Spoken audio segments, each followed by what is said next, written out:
আমার হাতের মোমোর আলাদাই একটা সুনাম আছে। এমন কেউ নাই যে আমার হাতে বানানো চিকেন মোমো পছন্দ করে না। কি নিজের প্রশংসা নিজেই করে ফেললাম, তাই তো? তবে আসলে আমার নিজের বানানো চিকেন মোমো আমার নিজেরই খুব পছন্দ। আজকে আমি সবার জন্য চিকেন মোমো বানাবো, সেজন্য ফার্স্টে চিকেনের বোনলেস পিস গুলো নিয়ে নিলাম, ছোট্ট ছোট টুকরা করে নিলাম। চিকেন মোমো বানানো কিন্তু খুবই ইজি, আর এই রেসিপি ফলো করে তোমরাও একদিন বানাতে পারো, দেখবা কত মজা হয়। প্রথমে আমি পেঁয়াজগুলোকে একদম ছোট ছোট কুচি করে নিলাম, আর তারপর মরিচগুলোকে একদম কুচি করে নিচ্ছি। পেঁয়াজ, মরিচ আর রসুন কুচি করে নিলাম। এখন এই চিকেনের টুকরাগুলোকে আমি সুন্দর করে ব্লেন্ড করে একদম কিমা পেস্ট বানিয়ে নিব। অনেকে মনে করে কাঁচা চিকেন দিয়ে বানানো মোমো হয়তো মজা হবে না, বাট একবার এভাবে চাইলে বানিয়ে দেখতে পারো। চিকেনের মধ্যে এখন একে একে পেঁয়াজ কুচি, মরিচ কুচি দিয়ে দিলাম। এইবার দিয়ে দিচ্ছি সামান্য একটু লবণ, অল্প গোলমরিচের গুঁড়া দিয়ে দিচ্ছি, তার মধ্যে দিয়ে দিচ্ছি অনেকটা কাঁচা তেল। এরপরে বাটা মশলা, একটু বেশি করে রসুন বাটা আর অল্প অল্প আদা আর জিরা বাটা। এরপরে দিচ্ছি একটু লেবুর রস, আর সবার লাস্টে অল্প সয়া সস। সবই একদম ঘরোয়া হাতের কাছে থাকা উপকরণ। সুন্দর করে আমি চিকেনের পুরটা মাখিয়ে রেস্টে দিয়ে দিলাম। আর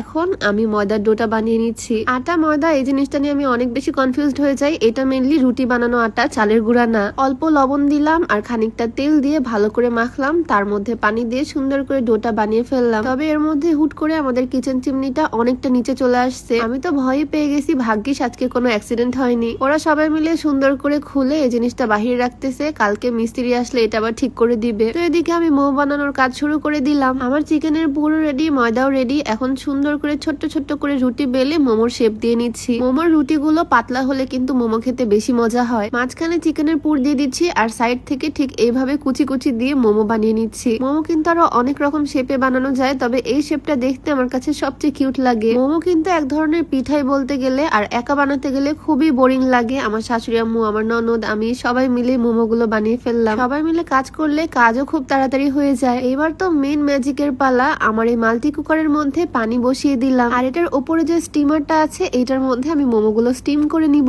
এই মাল্টি কুকারে ভাত, তরকারি কত কিছু যে রান্না করা যায়। আজকে দেখো মোমো স্টিম করে ফেলতেছি। স্টিমারে অল্প একটু অয়েল ব্রাশ করে প্রত্যেকটা মোমো সুন্দর করে সাজিয়ে দিচ্ছি। কারেন্টের চুলা যে এরকম হিট হয় আমি কখনো দেখিনি। একদম টকবক করে নিচে পানি ফুটতেছে, আর খুবই তাড়াতাড়ি আমার মোমোগুলো স্টিম হয়ে গেল। টিকিওয়াইউর এই মাল্টি কুকারটা কিন্তু আসলে খুবই কাজের, ভাত তরকারি সবকিছু করতে পারবা। টিকিওয়াইউ পেজটা আমি ডেসক্রিপশনে মেনশন করে দিব, তোমরা চাইলে ভিজিট করে আসতে পারো পেজটা। যাই হোক, এদিকে আমি তাড়াতাড়ি করে চিলি অয়েলটা বানিয়ে নিচ্ছি। কাঁচামরিচ কুচি, রসুন কুচি, চিলি ফ্লেক্স, সাদা তিল, অল্প একটু চিনি আর খানিকটা সয়া সস। সয়া সসের কারণে এক্সট্রা লবণ দিইনি। এরপরে একদম গরম করা তেল দিয়ে দিলাম। গরম ফুটন্ত তেল দেওয়ার সাথে সাথে এটার খুবই সুন্দর একটা ফ্লেভার আসে। আমার চিলি অয়েল কিন্তু একদম রেডি, আর এদিকে আমার মোমোগুলো স্টিম হয়ে গেছে। বাসায় যেহেতু অনেকে আমরা আছি, তাই বেশি করে মোমো বানাচ্ছি। টোটাল 3 বারে আমি সবগুলো মোমো স্টিম করে নিব। কাঁচা মাংস ভিতরে দেওয়া হয়েছে ঠিকই, তবে স্টিম করার পর কিন্তু ভিতরে চিকেন গুলো খুব সুন্দরভাবে কুক হয়ে যায়, ওপরের লেয়ারটাও স্টিম হয়ে যায়। বড় এক প্লেট মোমো সাজিয়ে নিছি, এগুলো আগে সার্ভ করি, আর মাল্টি কুকারের মধ্যে যেগুলো হচ্ছে সেগুলো আবার পরে সার্ভ করব। ছোট্ট একটা বাটিতে টমেটো সসও দিয়ে দিলাম। মোমো কিন্তু টমেটো সসের সাথে খেতেও খুব ভালো লাগে। এত বড় প্লেটে এতগুলো মোমো সাজিয়ে একদম রেডি করে ফেললাম। মোমোগুলো দেখেই তো একদম লোভ লেগে যাচ্ছে। ভাইয়া ভাবিও কিন্তু আমার হাতে বানানো মোমো খুবই পছন্দ করে। ভাবিদের বাসায় গিয়েও মোমো বানিয়েছিলাম, ভাবি তো আমার কাছ থেকে এই রেসিপিটা শিখে নিয়েছে। এখন ভাবিও এইভাবে বানায়, খুব মজা হয় খেতে। এর মধ্যে আমি পরের মোমোগুলো নিয়ে চলে আসলাম, আর মজা করে আজকে মোমো পার্টি করলাম। তো